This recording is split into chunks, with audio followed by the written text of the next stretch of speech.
Yuk. Selamat malam Bapak dan Ibu serta teman-teman saudara yang saya kasih sekalian.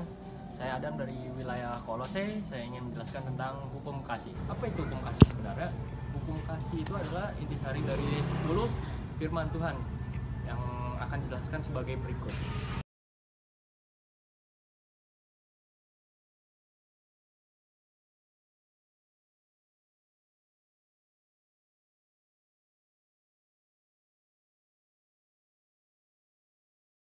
Oke, sahabat Tuhan Yesus. Jadi kita kali ini akan membahas kenapa Tuhan Yesus mengajarkan hukum kasih sebagai landasan pedoman dari kehidupan manusia. Yang pertama itu ada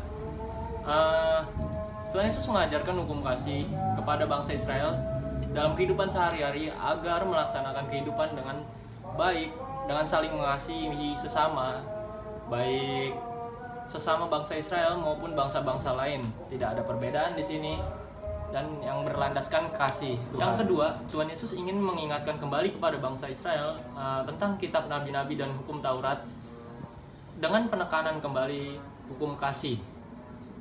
Itu yang paling penting, Tuhan Yesus mengajarkan hukum kasih sebagai pedoman hidup bagi manusia dan orang percaya.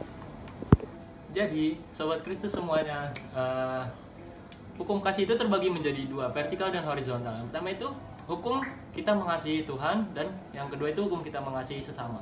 Jadi kita akan membahas ini dari yang kita dalam mengasihi Tuhan.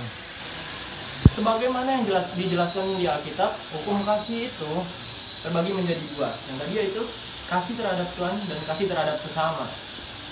Yang pertama, hukum kasih terhadap Tuhan itu kita itu mengasihi Tuhan bukan karena kebaikan kita, bukan karena kita mengasihi Tuhan jadi mengasihi kita, tetapi karena Tuhan telah mengasihi kita terlebih dahulu. Maka dari itu kita sebagai orang percaya wajib sadar dan bagaimana hubungan timbal balik kita atas keselamatan yang telah diberikan Tuhan kepada kita dengan mengasihi Tuhan.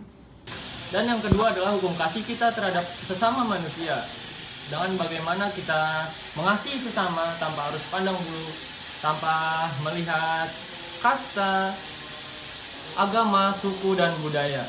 Bagaimana kita mengasihi sesama sebagai manusia, kita akan makhluk sosial. Sebagai makhluk sosial kita tidak bisa hidup sendirian, harus saling berhubungan dengan satu dengan yang lainnya. Maka dengan itu hukum kasih sangat mendasari dari hukum kasih ini. Enggak gitu. Dan yang terakhir adalah apakah artinya pada kedua hukum itu tergantung pada hukum Taurat dan kitab para nabi. Oke, dari pertanyaan tadi, maka kita akan simak visualisasi berikut.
Bagaimana sahabat Kristus kalian, sudah jelas dengan hukum kasih? Sekian dari penjelasan saya tentang hukum kasih, kiranya bermanfaat bagi kita semua dalam menjalani kehidupan sehari-hari. Saya Adam dari wilayah Kolose, mengucapkan selamat hari Minggu. Kiranya Tuhan Yesus memberkati. Salam.